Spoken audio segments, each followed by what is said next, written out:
Hello दोस्तों, स्वागत है आपके अपने चैनल वीआईपी क्लासेस में। आज हम अपन स्टार्ट करने वाले हैं 10th क्लास का साइंस का फर्स्ट चैप्टर, जिसका नाम है रासायनिक अभिक्रिया एवं समीकरण, केमिकल रिएक्शन एवं समीकरण। ठीक है ना, इक्वेशंस बोलेंगे इसको। देखो, रासायनिक अभिक्रिया होती क्या है। वैसे अभिक्रिया दो प्रकार की होती है। रासायनिक अभिक्रिया पढ़ने वाले हैं अपन यहाँ पे, तो रासायनिक अभिक्रिया क्या है वो जानेंगे। रासायनिक अभिक्रिया का जो चैप्टर है ना, रासायनिक, जो ये शब्द है आपके सामने, रसायन, रसायन होता है केमिस्ट्री से। अब केमिस्ट्री जो है हमारे जीवन में बहुत ही उपयोगी चीज़ है। ठीक है ना, बहुत सारी चीज़ें रसायन के अंदर, बहुत सारी चीज़ों का निर्माण होता है। इनफैक्ट अपन जो दवाइयाँ लेते हैं वो भी सारी रसायन से ही बनती हैं। और भी बहुत सारी चीज़ें हैं जो दैनिक जीवन में रेगुलर काम में आती हैं। अपने अपन के अंदर भोजन का पाचन हो रहा है, ये भी एक रसायन के द्वारा ही पाचन हो रहा है भोजन का। ठीक है, इसके अलावा भी बहुत सारी क्रियाएं हैं जो चलती रहती है शरीर के अंदर। पादपों का बढ़ना, किण्वन वगैरह, ये सारी की सारी चीज़ें जो हैं आप देखते हो। आप किशमिश खाते हो, किशमिश क्या होती है, रासायनिक अभिक्रिया ही है वो भी। ठीक है, दैनिक जीवन के अंदर रसायन का बहुत ज़्यादा महत्व है। रसायन के द्वारा बहुत सारी चीज़ें बनती हैं। ठीक है ना, अब देखिए अपन यहाँ पे पढ़नी है रासायनिक अभिक्रिया। रासायनिक अभिक्रिया से पहले अपन ये समझेंगे कि रासायनिक क्रिया क्या होती है, रासायनिक क्रिया किसको कहते हैं।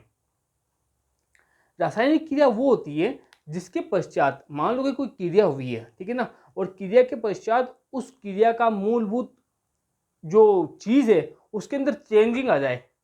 उसके जो तत्व हैं वो जिस यौगिकों से मिलकर के बनी हुई है, उस क्रिया के पश्चात में उसके अंदर चेंज आ जाए, वो कहलाएगी रासायनिक क्रिया। जैसे कि मेरे हाथ में पेन है, ठीक है, इसको अपन दो टुकड़ों में तोड़ देते हैं।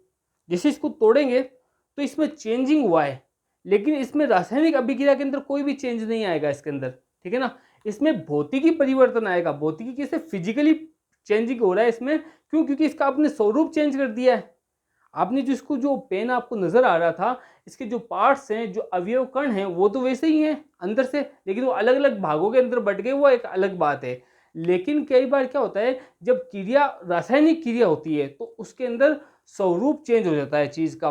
जो भी रासायनिक क्रिया के अंदर भाग लेगी, जो भी वस्तु, जो भी क्रिया करेगी रासायनिक क्रिया, उसके अंदर क्या होगा, क्रिया कारक, क्रिया के पश्चात जो नई वस्तु बनेगी उसके अंदर पूरा चेंजिंग हो जाएगा, उसका पूरा सिस्टम चेंज हो जाएगा। उसके अवयव कण वगैरह जितने भी है वो सारे के सारे चेंजिंग हो जाएंगे। उसको वापस मूलभूत के अंदर, उसी वस्तु के अंदर लाना मुश्किल है। ठीक है ना, जैसे कि रासायनिक परिवर्तन हुआ कि आपने घर पे ना चाय बनाई है। चाय के अंदर आप देखो, जैसे कि आप दूध लोगे, दूध का कलर कौन सा है, व्हाइट एकदम। ठीक है, अब आपने उसकी चाय की प्रोसेस की, चाय कंप्लीट हो गई है। अब दूध को वापस आप अलग कर सकते हो क्या? आप उसको वापस चेंज कर सकते हो चाय के अंदर, चाय से दूध को निकाल सकते हो, वापस उसको व्हाइट कर सकते हो दूध को? नहीं कर सकते ना, क्योंकि उसमें क्या हो रहा है, उसमें रासायनिक परिवर्तन हो गया, केमिकल चेंजिंग आ रही है उसके अंदर। ठीक है ना, इसी तरह से अगर अपन इस पेन को तोड़ते हैं, पेन को तोड़ने के पश्चात में अपन इसको क्या कर सकते हैं, फिजिकली तौर पे तो अपन इसको चिपका भी सकते हैं, वापस वो मूल रूप के अंदर आ जाएगा। फेविक्विक से आपने इसको चेप दिया। कई बार आपकी कई चीज़ें होती होगी, मान लो कि कोई इंपॉर्टेंट चीज़ है, मान लो चश्मा पहनते हो आप, या फिर कोई भी XYZ चीज़ है, ठीक है ना, आपने घरों के अंदर भी देखी होंगी, तो घरों के अंदर चप्पल टूट गई है या कोई XYZ कोई प्लास्टिक की चीज़ टूट गई है, ठीक है, तो उसके अंदर फिजिकली चेंज हो रहा है। वो टूटने के पश्चात फिजिकली चेंज हो गया। मान लीजिए आपकी चश्मे की जो है डंडी टूट गई है, डंडी टूटने के बाद में आप क्या करोगे, चश्मे को बाहर फेंक दोगे? नहीं ना, नहीं फेंकोगे ना, तो उसके लिए क्या करोगे, फेविक्विक लेके आओगे और उसको चेप दोगे, तो उसको वापस मूलभूत रूप के अंदर लेकर के आ जाओगे। लेकिन यहाँ पे जिस चेंज के पश्चात में वापस उसी पदार्थ को उस मूलभूत के अंदर नहीं लेकर आ सकते हैं, वो कहलाएगा रासायनिक परिवर्तन।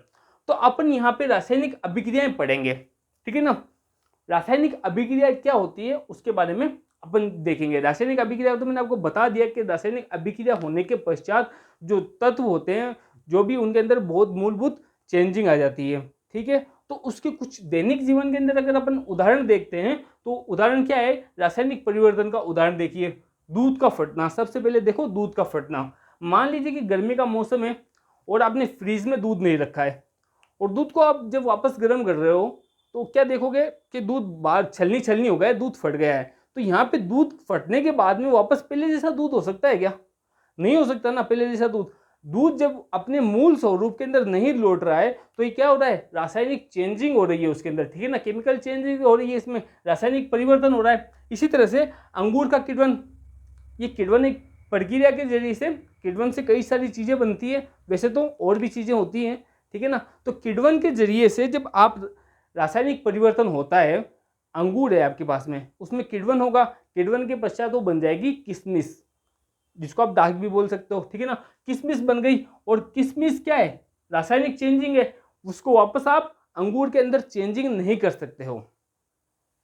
इसी तरह से भोजन का पकाना, घरों के अंदर भोजन लेकर के बनाते हैं, ठीक है ना, भोजन बनता है घर में। अब भोजन बनता है तो उसमें कितनी सारी चीज़ें डलती है। एक नॉर्मल वे के अंदर का आप फास्ट फूड खाते हो, ठीक है, चाइनीज़ कोई भी आइटम अगर आपने बनाया है, ठीक है, नूडल्स वगैरह के अंदर क्या क्या आपने मिला दिया है, सोया सॉस, ये वो जितना भी मिर्च मसाला सब मिला दिया, फिर आपको बोला जाए कि इसमें से नूडल्स को अलग कर दो और सोया सॉस को अलग कर दो, या फिर आप सिर्फ इसमें से मिर्च को निकाल करके हमें जो आपने मिक्स किया है मिर्च का पाउडर या फिर उसका पेस्ट जो भी मिक्स किया है, आप इसको निकाल करके अलग करके दिखा दो। अपन नहीं कर पाएंगे। क्यों नहीं कर पा रहे हैं वहाँ पे? क्योंकि वो उसके अंदर रासायनिक चेंजिंग हो गई है, ठीक है, वो अपने मूल स्वरूप के अंदर वापस नहीं लौट सकती है। तो यहाँ पे ये रासायनिक परिवर्तन का उदाहरण है। शरीर का भोजन पचाना, जो अपन भोजन कर रहे हैं, ठीक है ना, भोजन करने के पश्चात में जो हमारा शरीर है ये क्या करता है, कुछ रसायनों को छोड़ता है, ठीक है ना, आगे अपन इसके बारे में भी पढ़ेंगे। कुछ रसायन को छोड़ता है जिसकी वजह से भोजन क्या हो रहा है, इसके अंदर शरीर के अंदर पच जाता है, मेटाबॉलिज्म क्रियाएं चलती है उसके अंदर, उसकी वजह से भोजन का पाचन होता है। तो ये भी एक प्रकार का रासायनिक परिवर्तन है। भोजन पचने के बाद में ऐसा तो है नहीं कि वापस वो वैसे ही जो आपने खाया है वैसा बन जाएगा, वो जैसे पहले आपके पेट के अंदर था, ठीक है ना। पाचन होना भी, पाचन की क्रिया होना भी शरीर के लिए बहुत मूलभूत चीज़ है ये। जब ये पाचन होगा तो आपके अंदर ऊर्जा मिलेगी पाचन से, ठीक है। तो ये भी एक रासायनिक परिवर्तन के अंदर आता है। इसी तरह से लोहे पर जंग लगना, आप देखते हो कई बार बारिश के मौसम में, जैसे कि बारिश का मौसम होता है, बाहर कोई लोहा है खुला छोड़ा हुआ है, ठीक है, उस पर अगर मान लीजिए आपने लोहे का दरवाजा है आपके, उस पर कलर नहीं किया हुआ है, डायरेक्ट ऐसे ही लगाया हुआ है, या फिर कोई भी लोहे की वस्तु है, मान लीजिए कील है आपके पास में, जैसे कि मेरे पास में भी एक दो कील है यहाँ पे देखो, ये देखिए ये कील है, ये लोहे की कील है, ठीक है ना। अब इस कील को देखो आप, इस पे क्या हो रखा है, जंग लग रखा है, जंग लग गया इस पे परिवर्तन हो गया। कौन सा? रासायनिक परिवर्तन हो गया इसमें, इसके अंदर रासायनिक परिवर्तन हो गया, तो ये अपने मूलभूत रूप के अंदर वापस नहीं लौट सकती है, इसने वायु के साथ में क्रिया कर ली है यहाँ पर। इसी के साथ में सांस लेना एक और परिवर्तन है, रासायनिक परिवर्तन का उदाहरण है सांस लेना। अपन सांस लेते हैं, सांस लेने की प्रक्रिया कौन सी है, अपन ऑक्सीजन ले रहे हैं, कार्बन डाइऑक्साइड बाहर छोड़ रहे हैं, तो वापस कार्बन डाइऑक्साइड थोड़ी खींच सकते हैं अपन अंदर, ठीक है ना। तो ये भी कौन सी चेंजिंग है, ये रासायनिक परिवर्तन का उदाहरण है। अब देखिए कुछ ऐसी क्रियाएं होती हैं जिनकी सहायता से अपन को पता चलता है। अब ये तो अपन ने जान लिया कि रासायनिक अभिक्रिया है क्या क्या चीजें, कैसे कैसे हो रही है, कि उसके उदाहरण देख लिए थे अपन ने कि रासायनिक अभिक्रिया के अंदर किस टाइप के जो चेंजिंग हो रहे हैं वो क्या हो रहे हैं, ठीक है। अब अपन ये देखेंगे उसमें चेंजिंग क्या हो रहा है, रासायनिक अभिक्रिया होने के पश्चात जो तत्व हैं उसके अंदर क्या क्या चेंजिंग आ जाएंगे वो अपन देखेंगे। अब देखिए अपन किसी वस्तु को जिसके अंदर रासायनिक अभिक्रिया हुई है उसको देखने के पश्चात अपन कैसे पता कर सकते हैं कि उसमें रासायनिक अभिक्रिया हुई है या नहीं हुई है। बाहर से जो अपन को नजर आ रहा है ना उसको देख करके अपन को बताना है। मान लीजिए कि पेन के टुकड़े नहीं हुए तो इसमें भौतिक चेंजिंग नहीं हुआ है, जैसे इसके टुकड़े हो गए तो आप बोलोगे इसमें भौतिक परिवर्तन हो गया, इसका ये फिजिकली तौर पे चेंज हो गया है पेन, ठीक है ना। लेकिन जब आप इसको देखोगे बाहर से देखने के बाद में अगर इसको आपने चेप दिया तो आपको पता ही नहीं चलेगा कि इसमें चेंजिंग हुआ है या नहीं हुआ है। इसी तरह से जब रासायनिक अभिक्रिया होती है तो उसमें कुछ चेंजिंग होते हैं जो बाहर से नजर आते हैं। तो कौन कौन सी चीजें जो बाहर से नजर आती है जिससे को देख करके हम बता सकते हैं कि इसमें रासायनिक अभिक्रिया हुई है। तो देखिए फर्स्ट जो है इसमें अवस्था में परिवर्तन, जो जिसमें भी रासायनिक अभिक्रिया होगी उसकी अवस्था ही चेंज हो जाएगी। जैसे कि आपकी किताब में मैग्नीशियम रिबन का उदाहरण दे रखा है आपको, अगर आप उसको जलाते हो मैग्नीशियम रिबन को तो पहले जैसा रहता है क्या, वो जल करके राख बन रहा है, तो उसमें केमिकली चेंजिंग आई है, रासायनिक उसमें परिवर्तन हुआ है, तो उसकी अवस्था क्या हो गई है, चेंज हो गई है, पहले रिबिन था अब राख बन गई है वो, ठीक है ना। तो ये भी एक रासायनिक परिवर्तन को, इसको देखने के पश्चात अपन को पता चल रहा है कि इसमें रासायनिक अभिक्रिया हुई है। दूसरा है रंग में परिवर्तन। मान लीजिए कि आपके पास में पानी है, पानी के अंदर अब आपने क्या किया, गुलाब का शरबत लिया और उसमें डाल दिया पानी के अंदर, बढ़िया से मिला दिया गर्मी के मौसम में, ठीक है। तो अब वहाँ पे क्या हो गया, रासायनिक के साथ में उसमें रंग में परिवर्तन हो गया उसमें। अब देखिए आप उसको गुलाब की शरबत को पानी से अलग कर सकते हो क्या, नहीं कर सकते ना। चेंजिंग कौन सा हो रहा है उसमें, रासायनिक चेंज हो रहा है, रासायनिक परिवर्तन हो रहा है। तो ये देखने के बाद में भी उसमें कई बार क्या होता है कि क्रिया होने के पश्चात में वस्तु का कलर चेंज हो जाता है। तो ये भी एक होती है इसकी कलर चेंज होना भी एक इसका उदाहरण है कि इसमें रासायनिक अभिक्रिया हुई है। कई बार गैस का निकलना या बनना, कई जब अभिक्रिया करवाते हैं ना, तो ना दो वस्तु को लिया, अब 11th-12th में जाओगे ना तब आपको केमिस्ट्री लैब में लेकर के जाएंगे, ठीक है। तो वहाँ पे जब आपको अभिक्रिया करवाई जाएगी तो वहाँ पे कई गैसें निकलती है अभिक्रिया के पश्चात में, ठीक है ना। तो वहाँ पे कई बार गैस निकलती है या कई बार अंदर गैस बनती है। तो ये भी किसकी चेंजिंग है, गैस पहले तो थी नहीं वहाँ पे, अब जब आपने अभिक्रिया की है तब वहाँ पे गैस बनी है, और जब गैस बन रही है तो इसका मतलब क्या हो रहा है, रासायनिक परिवर्तन हो रहा है। इसी के अलावा तापमान में परिवर्तन। कई अभिक्रिया के अंदर क्या होता है कि दो विलेन है आपके पास में, ठीक है ना, कोई भी लिक्विड है दो, ठीक है, उन दोनों को आपस में आपने मिलाया तो उसमें कई बार विलेन को मिलाने के पश्चात में उसके तापमान में, टेम्परेचर में चेंजिंग आ जाती है। कई बार तो बहुत ज़्यादा हाई टेम्परेचर पहुंच जाता है और कई बार एकदम ठंडी हो जाती है प्रज्ञाली, ठीक है ना। तो ये भी आप आगे जाओगे प्रैक्टिकली जब करोगे ना आप इनको, तब इसमें तापमान में चेंजिंग वाला भी आपको महसूस होगा। तो ये तापमान में परिवर्तन, तो ये चार चीज़ों के जरिए से जो अपन को नजर आने वाली चीजें हैं, इसके जरिए से अपन पता कर सकते हैं कि उसमें किस प्रकार का चेंजिंग हुआ है। अब देखिए रासायनिक समीकरण, रासायनिक अभिक्रिया को जान लिया अपन ने, अब आते हैं रासायनिक समीकरण की तरफ। अब अगला पॉइंट जो है वो है अपना रासायनिक समीकरण। रासायनिक समीकरण क्या होते हैं इसके बारे में अपन देखेंगे, ठीक है। रासायनिक अभिक्रिया तो अपन ने देख लिया था, अब रासायनिक समीकरण क्या होते हैं। मान लीजिए कोई दो वस्तुओं ने क्रिया की, ठीक है ना। अब मान लो कि दो वस्तुओं ने क्रिया की, जैसे कि यहाँ पे मैग्नीशियम और ऑक्सीजन ने आपस में क्रिया की, तो क्या लिखेंगे, अगर इसको अपन एक शब्दों के अंदर लिखना चाहें तो एक मैग्नीशियम था एक ऑक्सीजन था, उन दोनों को मिलाया, फिर इन दोनों ने आपस में क्रिया की, इन दोनों ने क्रिया के पश्चात में एक नया पदार्थ बनता है, उस पदार्थ का नाम हम मैग्नीशियम ऑक्साइड रखते हैं। इतना लंबे परिभाषा लिखोगे आप, ठीक है ना। लेकिन वैज्ञानिकों ने क्या कहा, टाइम नहीं है अपने पास में, कुछ शॉर्ट करते हैं इसको। शॉर्ट करने के लिए उन्होंने क्या कर लिया, इन्होंने लिख दिया मैग्नीशियम प्लस ऑक्सीजन। मैग्नीशियम और ऑक्सीजन आपस में मिल रही है और ये मिलने के बाद में मैग्नीशियम ऑक्साइड का निर्माण कर रही है। अब देखो जो इस साइड के अंदर, इसको बोलेंगे लेफ्ट हैंड साइड, ठीक है ना, दाएं हाथ की तरफ जो चीजें हैं इसको कहेंगे अभिकारक,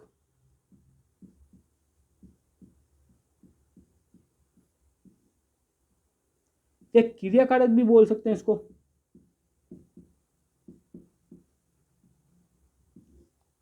जो ये आपस में क्रिया कर रहे हैं, ठीक है ना। अब दो या दो से अधिक जितने भी क्रियाकारक है, कोई समीकरण के अंदर भाग लेने वाले जो चीजें हैं, ठीक है ना। अब इनको यहाँ पे शब्द समीकरण क्यों कहते हैं, क्योंकि यहाँ पे शब्दों के जरिए से अपन इसको दर्शा रहे हैं, तो इसको कहेंगे शब्द समीकरण। अब यहाँ पे जो अभिकारक या क्रियाकारक है, जितने भी अभिक्रिया या क्रियाकारक जो भी हैं, यहाँ पे सब के बीच में प्लस हो जाएगा, ठीक है। यहाँ पे मान लो ऑक्सीजन के अलावा अगर हाइड्रोजन होता तो यहाँ पे प्लस करके हाइड्रोजन लिख दिया जाता।